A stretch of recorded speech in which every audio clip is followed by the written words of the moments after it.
John Wayne, the Duke, beloved cowboy and World War II movie actor, was actually born with the name Marion Robert Morrison. That's right, the original rugged tough guy icon was actually named Marion. He was also born weighing fully 13 pounds. And for a third fun fact about this American icon, did you know that Joseph Stalin tried to have him assassinated twice? There's been a little revisionist history about the Duke, so just to set the record straight and give you some context as to why the head of the USSR would do such a thing, allow me to give you the briefest of biographics about the man, beginning after his start in Hollywood. During World War II, John Wayne put in an application to work with the Office of Strategic Services. Although he was actually accepted for military service, the letter notifying him of this was sent to his estranged wife and never reached him. According to one biography, Wayne's failure to serve in one of history's most important wars stung him for the rest of his life. Wayne did, however, visit troops during World War II and the Vietnam War. He visited wounded soldiers in hospitals during the day, and at night he appeared in live USO shows. He's been denounced by the old and the new left as a World War II draft evader, a charge repeated in the 2015 movie Trumbo. He, in actuality, did his best to enlist. He even begged director and longtime collaborator John Ford, a close friend of his, to let him into Ford's military unit, but was threatened with a lawsuit by Republic Pictures if he walked away from his contract with them. Where did you serve again?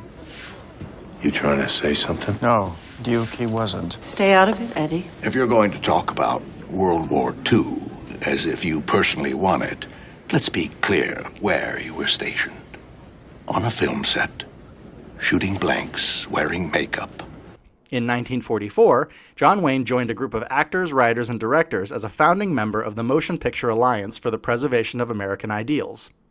The group was established with the explicit goal of fighting the growing leftist movement in the Hollywood system. Studio executives warned John Wayne that this affiliation would ruin his career. "You're becoming a controversial figure," they reportedly said. "It will kill you at the box office. You will hit the skids."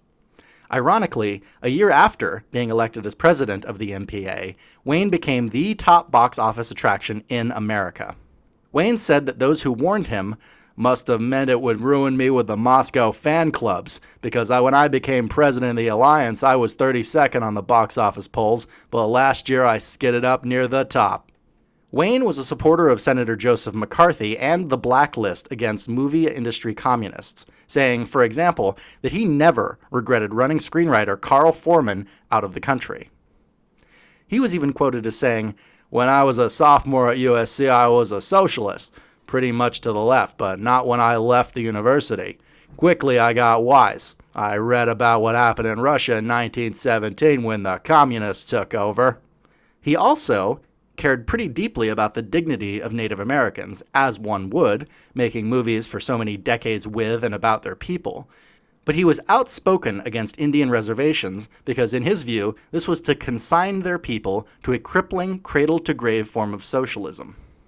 Now, as far as how pernicious and entrenched red propagandists actually were in Hollywood, and the revisionist history that's been commonly accepted and propagated in history courses throughout U.S. schools from grade school to college courses about McCarthyism, the Red Scare, communist blacklisting, and the House Un-American Activities Committee, and how these were bigoted, anti-Semitic, repressive, and unfounded moral panics, you'll have to look into the history yourself and make your own judgments.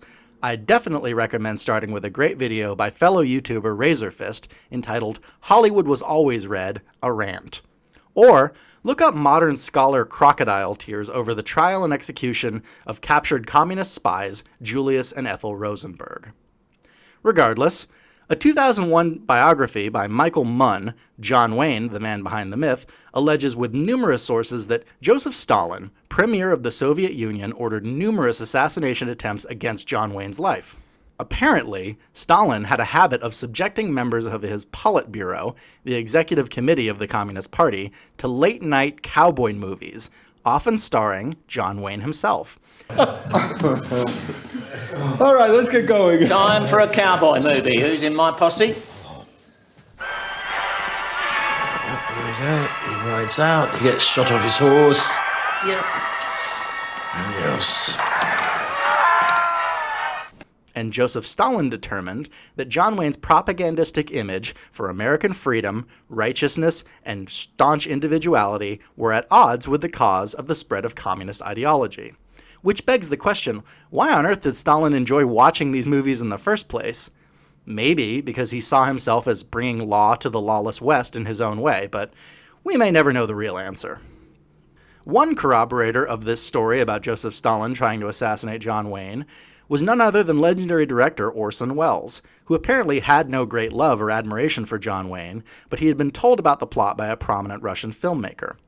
A Hollywood stuntman, Yakima Kanut, also said in the early 1950s the FBI had discovered the plot and came to inform John Wayne, who in turn told the FBI to let his would-be assassins show up and that he would deal with them personally.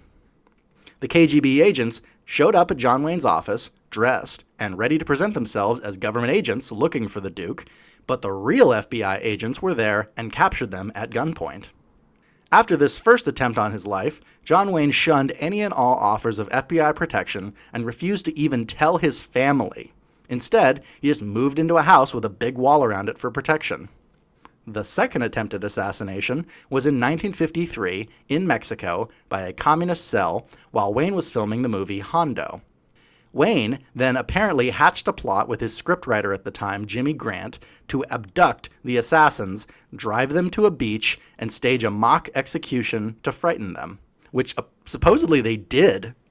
That's right, folks. John Wayne pulled off the Jack Bauer, we just shot your buddy in the other room maneuver. It was even rumored by friends of the Duke that the two would-be assassins, after being taken in by the FBI, were so afraid of being deported back to the USSR, they turned against their government and were allowed to stay in the US to work directly with the FBI.